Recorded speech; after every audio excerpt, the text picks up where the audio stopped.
उदयपुर की पिछोला झील में पिछले दिनों उतारी गई क्रूज के बाद इसका विवाद लगातार बढ़ने लगा है। जिस तरह से शहर की जनता इस क्रूज के खिलाफ है और पिछोला की चिंता उन्हें सता रही है, उसी क्रम में आज उदयपुर न्यूज़ भी इसकी ग्राउंड जीरो रिपोर्ट तैयार करने यहाँ पहुंचा है। असल में क्रूज किस तरह का है और किस तरह की इसकी बनावट है, क्या क्या टेक्निकल पॉइंट्स हैं, वो इसके जो ऑनर है उनसे हम बात करने की कोशिश करेंगे। और जो सवाल लोगों के जहन में खड़े हो रहे हैं, जो सवाल इस पिछोला को प्रेम करने वाले लोगों के मन में खड़े हो रहे हैं, उन सब का जवाब मांगेंगे। क्योंकि यह पिछोला उदयपुर की आन है, बान है और शान है। और पिछोला के लिए जितनी लड़ाई उदयपुर न्यूज़ ने लड़ी है, उतनी शायद किसी ने नहीं लड़ी होगी। हम भी इस पिछोला से प्रेम करते हैं, पिछोला को बर्बाद नहीं होने देंगे। देखते हैं क्या है हकीकत इस क्रूज़ की। आज हम इस क्रूज़ पर पहुंचे हैं। आप तस्वीरों में देख सकते हैं, ये वही आलीशान क्रूज़ है जिसे होली के दिन पिछोला में उतार दिया गया था। और उसके बाद से ही जन सैलाब उमड़ पड़ा। लोगों के अंदर एक विरोध के स्वर जो हैं वो यहाँ पर देखने को मिले, क्योंकि विशालकाय क्रूज पहली बार उदयपुर में पिछोला में उतारा गया है। उसके पहले कई सारी जेटियाँ यहाँ पर जरूर हैं, कई सारी बोट्स यहाँ पर जरूर हैं। और इस जो क्रूज़ को यहाँ पर उतारा गया है, उसको उतारने के बाद जो है यह एक विवाद का कारण बन चुका है। आपको सीधा नीचे लिए चलेंगे, ऑनर्स हमारे साथ हैं, हम उनसे बात करने का प्रयास करेंगे और पूछेंगे उनसे कि किस तरह की टेक्निकल इसके पॉइंट्स हैं। 150 यात्रियों की इसमें सुविधा की बात कही गई है और उसके बाद अब शहर में इसके लिए एक विरोध सा चल पड़ा है। चलते हैं, ऑनर से बात करेंगे, प्रयास करेंगे कि आपके जितने भी सवाल हैं, ये सारे सवाल, इन सारे सवालों के जवाब हम उनसे मांग सकें और आप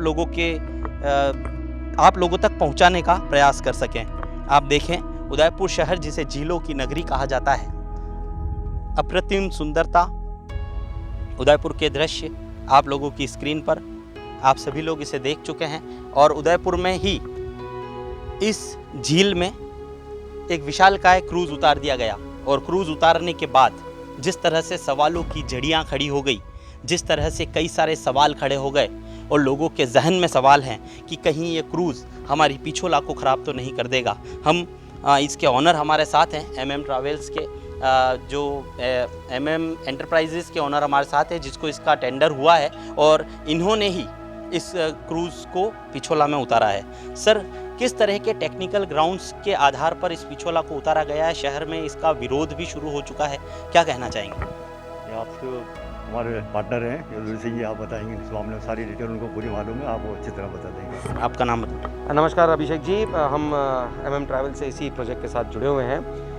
ये जो प्रोजेक्ट बना है पिछले कुछ दिनों से अवश्य रूप से सुर्खियों में है और एक बहुत ही अच्छी पहल करी है कि आप उदयपुर की आवाज़ बनकर हमसे पूछने आए हैं। हम ये बताना चाहेंगे कि ये जो क्रूज़ बोट है, ये क्रूज़ नहीं परंतु एक विशाल बोट है और इस बोट को हमने एक टेंडर के तहत लिया था। ये एक ओपन टेंडर था जिसके अंदर हमारे साथ 4 अन्य कंपनियों ने भी इसके ऊपर बिड किया था और हमारी कंपनी ने सबसे ज़्यादा बिड किया था, इसलिए हमको मिला था। तो ये किसी एक व्यक्ति विशेष का नहीं परंतु नगर निगम का प्रोजेक्ट है और उनकी अच्छी सोच और उदयपुर की जनता के लिए एक अच्छा प्रोजेक्ट देने की कोशिश है, उसी के तहत हमने इसका टेंडर लिया था। टेंडर तो आपको हुआ, लेकिन सवाल ये है कि जिस दिन इस क्रूज़ को एकदम से इस पिछोला में उतारा गया, उस दिन को छुट्टी वाला दिन ही क्यों चुना गया? उस दिन होली थी और होली के दिन ही इस दिन को क्यों चुना गया और विशेष क्या कारण रहे कि उसी दिन इसको उतारना पड़ा? ये क्रूज़ बनकर 2019 में तैयार था। उस समय झील में पानी नहीं होने की वजह से इसे नहीं दिया गया और उसके बाद कोरोना काल आ गया था, तो बहुत ही लंबे समय से ये प्रोजेक्ट खिंचता जा रहा था। और अभी हाल ही में हमें नगर निगम से इसे उतार कर पूर्ण तरीके से आप देख सकते हैं कि अभी फिनिशिंग बाकी है, क्योंकि ये जब पानी में आएगा उसी के बाद इसमें कांच और दूसरा सामान लग सकता है, क्योंकि उतारने की प्रक्रिया में कई बार झटके से ये कांच और ये टूट जाते हैं। तो उसकी हमें इसे उतार कर फिनिश करने की स्वीकृति मिली थी और इसका समय हमारे पास ये फरवरी माह में इसकी हमारी परमिशन आ गई थी, परंतु उस समय भी पानी कम था। अभी हाल ही में आप जानते हैं कि पानी छोड़ा गया था, जिससे झील का स्तर पिछोला व फतेह सागर दोनों का बढ़ गया था। तो वो और हमने हमारी इसको उतारने के लिए एक विशेष टीम मुंबई से बुलाई थी, क्योंकि इतना बड़ा जो बोट होता है इसे क्रेन से नहीं उतारा जाता, पर इसे हमने बलून पद्धति से उतारा, जिससे ना तो इस पर्यावरण को नुकसान होता है और ना ही इस बोट को नुकसान होता है। तो वो टीम भी अपने शेड्यूल अनुसार यहाँ पे पहुँची थी। दूसरा, हमारे साथ मज़र खान साहब भी हैं, हम भी हैं, और होली का दिन एक बहुत ही अच्छा मुहूर्त और पावन दिवस होता है, और उसी दिन शब बारात भी थी। तो दोनों ही बहुत ही अच्छे मुहूर्त के अनुसार हमने सोचा कि इसको उतार दिया जाए, क्योंकि हमारे पास ऑलरेडी इसकी अनुमति थी। हमारे मन में कभी भी ये नहीं आया कि इसे चोरी छुपे या किसी छुट्टी के दिन उतार दिया जाए, परंतु कुछ लोगों ने इसे वो रंग देने की कोशिश करी कि हमने इसके छुपा कर उतारने की कोशिश करी है। सर 150 सीटर शायद ये क्रूज़ है और यहाँ पर रेस्टोरेंट का संचालन भी किया जाएगा। तो जब लोग यहाँ आएंगे तो उनका वेस्ट और जो रेस्टोरेंट यहाँ चलेगा, खाने की जो सामग्री होगी, कभी हो सकता है किसी कोई सामग्री बाहर भी फेंक दी जाए जिससे पिछोला गंदी हो सकती है, और वो सारा जो वेस्ट है जो लोग यहाँ आएंगे उनका निस्तारण किस तरह से किया जाएगा? इसके अंदर मैं आपको कहना चाहूँगा कि ये हमारी अनुबंध की शर्त थी कि ये एक 150 जनों के लिए, यात्रियों के लिए बोट बनेगी, और इसके अंदर यही शर्त के अनुरूप हमने इसे एक मुंबई की बाकायदा मरीन कंपनी से, जिसके अंदर आर्किटेक्ट होते हैं, IIT खड़गपुर के आर्किटेक्ट थे, उनके द्वारा हमने इसको डिज़ाइन कराया। अब आपने जैसे कहा, ऐसे कई दूसरी भी भ्रांतियां लोगों के मन में चल रही है, तो मैं थोड़ा सा आपको बताना चाहूँगा कि इसे हमने एक फ्लैट बॉटम बोट बनाया है। अमूमन जो भी बोट आती है दो प्रकार से आती है, एक वी शेप आती है और एक फ्लैट बॉटम आती है। ये जो दूसरी भी बोट और नाव चल रही है पिछोला में, वो लगभग 4 से 5 फीट पानी के अंदर होती है। हमने उसको देखते हुए इसकी भी डिज़ाइन इस अनुरूप बनाई कि ये भी फ्लैट बॉटम होकर करीबन 3 से 4 फीट ही पानी के अंदर जाएगी, और ये अति स्टेबल, जिस के लिए, क्योंकि 150 लोग हैं, ऐसा कभी हो सकता है कि 150 लोग एक तरफ जाएं किसी चीज़ को देखने के लिए, तो उन सब मापदंडों को ध्यान में रखते हुए इसे बहुत ही स्टेबल और फ्लैट बॉटम बोट बनाया गया। दूसरी चीज़ हमने ये ध्यान रखा, जैसे आपने कहा कि यहाँ 150 लोग आएंगे तो इनके अवशेष या जो भी अगर ये बाथरूम इस्तेमाल करते हैं, तो ये भी कहना चाहूँगा अनुबंध की शर्त थी कि हमको एक बाथरूम बनाना था जिसके अंदर महिला व पुरुष का अलग बनाया गया है, और इसके अंदर बायोडाइजेस्टर लगाया है। बायोडाइजेस्टर मल मूत्र को पानी के अंदर कन्वर्ट कर कर आप उसको बिल्कुल साफ बना देता है। हमने इस पानी को भी इसी बोट में बनी हुई टंकियों के अंदर रखने की व्यवस्था कर रखी है, और जब ये बोट किसी जेटी के ऊपर जाएगी तब नगर निगम की गाड़ी आकर इसे निकाल कर ट्रेंचिंग ग्राउंड लेके जाएगी। अमूमन हर बाथरूम का डिस्चार्ज बहुत होता है, पर यहाँ पे सिर्फ क्योंकि ये एक रेस्टोरेंट रूप में उपयोग में लिया जाने वाला है, तो हाथ धोने और बाथरूम का जितना वेस्ट होता है वही होगा। तो हमारे कैलकुलेशन के अनुरूप 10 से 15 दिवस में एक बार इन टंकियों को खाली करना पड़ेगा, जिन्हें आवश्यकता अनुसार हम खाली कराकर पूर्ण तरीके से ये सुनिश्चित रखेंगे कि एक बूंद भी डिस्चार्ज लेक के अंदर नहीं जाए। झीलों की नगरी है और झीलों की वजह से ही उदयपुर की पहचान है, और अगर हमारी झीलें, चाहे आपका व्यवसाय हो या चाहे किसी का भी व्यवसाय हो, उस व्यवसाय के कारण अगर हमारी झीलें दूषित होती है तो इसके लिए शहर की जनता आज भी बोल रही है, कल भी बोलेगी। क्या आप विश्वास दिला पाएंगे कि इस क्रूज़ के संचालन के बाद किसी तरह का ये जो पानी है, जो पीने का पानी हम लोग ये यूज़ करते हैं, वो किसी तरह से ख़राब नहीं होगा?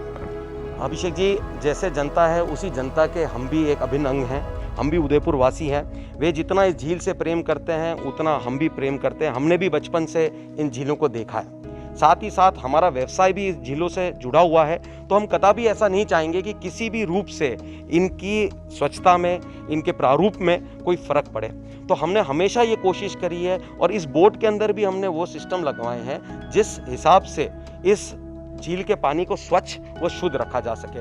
मैं आपको ये बताना चाहूँगा कि हमने जो इसके अंदर इंजन लगाया है उसका ड्राई एग्जॉस्ट है। अमूमन जो भी बोट के इंजन होते हैं वो पानी अपने एग्जॉस्ट के थ्रू होकर वापस तालाब में डालते हैं, जिससे एग्जॉस्ट में मौजूद धुआं व तेल पानी में जाने का चांस रहता है। परंतु हमारी इस बोट के अंदर हमने ड्राई एग्जॉस्ट लगवाया है, जिसके तहत पानी के साथ धुएं, तेल, पेट्रोल, किसी का भी कोई कांटेक्ट किसी भी रूप का नहीं होगा। धुआं पूर्ण तरीके से अलग रहता है और पानी बिल्कुल अलग रहता है। और साथ ही मैं ये भी कहना चाहूँगा कि जब जब जहाँ ज़रूरत पड़ेगी हम भी लोगों के साथ कंधा से कंधा मिलाकर इस झील की संरक्षण में मदद करेंगे। सर कितनी हाइट है इस क्रूज़ की? अगर क्रूज़ की हाइट की बात करें तो पानी के अंदर ये कितना रहेगा? इसका जो फ़ैन है अंदर जो पंखा चलेगा उसकी हाइट कितनी है और ऊपर पानी के ऊपर कितनी हाइट है इसकी? ये बहुत अच्छा प्रश्न पूछा आपने, क्योंकि हमने भी कई जगह पढ़ा, कई लोगों ने लिखा कि इसका पंखा 9 फीट का होगा। तो मैं इस भ्रम को पूर्ण तरीके से साफ कर देना चाहता हूँ, क्योंकि ये फ्लैट बॉटम बोट है। तो आप हमारे साइड में मार्किंग लगी हुई है जो बताएगा आज भी ये मात्र 3 फीट पानी के अंदर है, और जो इसका पंखा है उसकी पंखुड़ी सिर्फ और सिर्फ 18 इंच की है। तो जो आज की डेट के अंदर दूसरी 70-80 नावें पिछोला में चल रही हैं, जिस गहराई पे वो चल रही हैं उसी गहराई पे ये बोट भी चलेगी। उसमें और इनमें कोई विशेष फर्क नहीं होगा। दूसरी चीज़ मैं ये भी कहना चाहूँगा कि दूसरी जो नाव है वे दिन भर चलती है, ये नाव मात्र दिन में 3 बार चलेगी। तो अगर आप ये देखें कि ये कितनी बार उस रूट के ऊपर चलेगी, तो इसका दिवस में 3 राउंड ही होगा बनिस्बत की दूसरी नावें जो दिन भर चलती हैं। साथ ही मैं आपको ये भी बताना चाहूँगा कि जो चक्र आज जो नाव है 20 मिनट में इस पूरे तालाब का करती है, वो ये बोट 120 मिनट में करेगी। तो कंपैरेटिवली इसकी जो स्पीड होगी वो अत्यधिक धीरे होगी, जिससे किसी भी प्रकार का पर्यावरण या तालाब को नुकसान होने की संभावना नहीं है। सर जब से पिछोला पे रिंग रोड बनी है तब से पिछोला की जो साइज़ है वो भी छोटी हो चुकी है। तो क्या आपको ऐसा नहीं लगता कि इस क्रूज़ को उतारने के लिए सिर्फ पिछोला ही क्यों, कोई बड़ी जैसा तालाब या फतेह सागर, इनको क्यों नहीं चुना गया? सर सबसे पहले कहना चाहूँगा कि ये रिंग रोड की जो प्रणाली है हमने फतेह सागर पे देखी, और जब रिंग रोड होता है तो उदयपुर के आम जन इस तालाब से जुड़ पाते हैं। इस रिंग रोड के अभाव में उदयपुर के लोग घाटों पे नहीं आ पा रहे थे और इस तालाब का लुत्फ नहीं उठा पा रहे थे। किन्हीं कारणवश अभी तक ये रिंग रोड कंप्लीट नहीं हुआ है। मुझे तो और लगता है कि जिस दिन ये पूर्ण तरीके से बन जाएगा तो लोग और इसको ज़्यादा इसकी प्रशंसा कर पाएंगे। जहाँ तक आपका सवाल था कि इस क्रूज़ को या इस क्रूज़ बोट को हमने पिछोला में क्यों उतारा, उसकी वजह यह है कि ये एक टेंडर था जिसके अंदर कोई भी शर्त हमारे द्वारा नहीं रखी गई थी। ये नगर निगम ने जब इसको फ्लोट किया था, इस टेंडर को इन्होंने प्रकाशित किया था, उसी समय उन्होंने इस तालाब को चुना था। और मैं समझता हूँ कि ये तालाब चुनना ठीक भी था, क्योंकि जो पर्यटक आते हैं वो उदयपुर में इस धरोहर को देखने आना चाहते हैं। तो क्रूज़ बोट के मार्फत जिस प्रकार से वो इस उदयपुर के धरोहर को देखेंगे, वो एक नया स्वरूप लाएगा और लोग इसको अवश्य रूप से प्रशंसा करेंगे और अप्रिशिएट करेंगे। निगम से कोई एनओसी सर आपने जब इसको उतारा, क्योंकि आप चाहते तो एक एनओसी लेके इसको उतार सकते थे, क्योंकि संचालन की परमिशन तो शायद अभी तक भी नहीं है, लेकिन जब इसको पिछोला में उतारा गया तो इसकी एनओसी क्यों नहीं ली गई? इसके अंदर अभिषेक जी, हमने इसे पानी में उतारने की एनओसी नगर निगम से ले रखी है, जो हमारे पास लिखित रूप में है। और ये जो हमने एनओसी ली है, इसको हमने सिर्फ इसको फिनिश करके पूर्ण तरीके से तैयार करने के लिए ली है। जहाँ तक सवाल है संचालन से पूर्व एनओसीओं का, तो जब ये बोट कंप्लीट हो जाती है उसी के बाद इसका फिटनेस मिल सकता है। हमने फिटनेस के लिए भी अप्लाई किया था, परंतु उनका जवाब था कि जब तक कोई बोट पानी में नहीं उतरती है, उसकी चेकिंग नहीं होती है, कोई फिटनेस नहीं दिया जा सकता है। तो जितनी भी एनओसी है वो संचालन से पूर्व लेकर ही हम इसका संचालन शुरू करेंगे, क्योंकि हमारे पास नगर निगम के भी बिल्कुल सख्त आदेश हैं कि बिना एनओसी के इसका संचालन नहीं किया जाएगा। उतारने की स्वीकृति आपको निगम से मिली हुई है? बिल्कुल, हमारे पास इसको उतार कर इसमें बचे शेष काम को अतिशीघ्र कंप्लीट करके, क्योंकि हमें इसका बैलेंस, स्टेबिलिटी सब चेक करना है, उसकी पूर्ण अनुमति हमारे पास नगर निगम से है। अब सर जिस तरह से ये विवाद बढ़ने लगा है और क्रूज़ को लेकर लोगों में भी आक्रोश है, और अब ये मामला फिर से कोर्ट में जा पहुंचा है। उदयपुर जिला कलेक्टर ने भी आयुक्त महोदय से रिपोर्ट, इसकी तथ्यात्मक रिपोर्ट मांगी है। अगर अब भी, क्योंकि आपने अभी बताया कि आपको इसकी स्वीकृति और एनओसी निगम से मिली हुई है इसको उतारने की, और जिस तरह से टेंडर आपने भरा है, टेंडर आपका पास हुआ, उसके बाद आप इसको काम को कर रहे हैं, लेकिन अगर अब किन्हीं कारणवश कोर्ट इसको चलाने का अनुमति नहीं देता है, तो जिन्होंने आपको इसकी स्वीकृति दी है, क्या उनके खिलाफ आप कोर्ट में जाएंगे? देखिए, हमने शुरू से जो कानूनी प्रक्रिया थी और जो कानूनी चीज़ होती है उसी अनुरूप काम किया है। अगर किन्हीं कारणवश अभी कानूनी तकलीफ आती है जिसके अंदर हम इसका संचालन नहीं कर पाते, तो हम भी कानूनी रूप से वापस इसको अप्लाई कर जो हमें माननीय कोर्ट बताएगा उसके अनुरूप काम करेंगे। सर एक सवाल आपसे और पूछना चाहूँगा कि जिस तरह से आपने बायो वेस्ट, इसका वेस्ट का बताया मुझे, उसी तरह से जिस तरह से ये क्रूज़ सभी तरफ से ओपन है, कोई लोग यहाँ आते हैं, कोई खाने पीने की चीज़ें अगर वो पानी में डालेंगे तो उसको कैसे बचाएंगे? मैं आपको बताना चाहूँगा कि साइड में आप अभी जितना ओपन देख रहे हैं इसलिए देख रहे हैं क्योंकि अभी इसमें फिनिशिंग का कार्य बाकी है। यहाँ पे कांच लग जाएंगे तो ये पूर्ण तरीके से पैक होगा, तो जहाँ खाना परोसा जा रहा है वहाँ से लोगों के लिए बाहर खाना फेंकना संभव नहीं रहेगा। साथ ही हमारे क्रूज़ के ऊपर जब जब ये चलेगा और जब खड़ा भी रहेगा, जब यहाँ पे 3 लाइफ गार्ड अलग अलग लोकेशन पे हमेशा खड़े रहेंगे, जिनका काम यही है कि वे मॉनिटर करते रहेंगे कि इस प्रकार की कोई भी गंदगी हमारे या हमारे पर्यटकों द्वारा इस तालाब में ना डाली जाए। जिस तरह से पिछोला हर शहरवासी से जुड़ा है, उसी तरह से यह पिछोला उदयपुर न्यूज़ से भी जुड़ा है और उसी तरह से पिछोला आपसे भी जुड़ा हुआ है। जाते जाते आपसे अंतिम सवाल करना चाहूँगा कि अगर ये क्रूज़ पिछोला में चलता है तो इसकी क्या गारंटी है कि आने वाले समय में, क्योंकि आज एक क्रूज़ हो सकता है, कल दूसरा क्रूज़, फिर तीसरा क्रूज़, इस तरह से ये पिछोला नहीं रहेगा और बल्कि पानी पर चलती फिरती होटलें बन जाएगी, क्या कहेंगे? सर, वापस मैं आपको एक बात दोहराना चाहूँगा कि इसके अंदर सिर्फ और सिर्फ भ्रम फैलाया गया है। ना तो इस क्रूज़ बोट का होटल की तरह उपयोग होना संभव है, क्योंकि यहाँ मात्र रेस्टोरेंट है, कोई ठहरने की व्यवस्था नहीं है।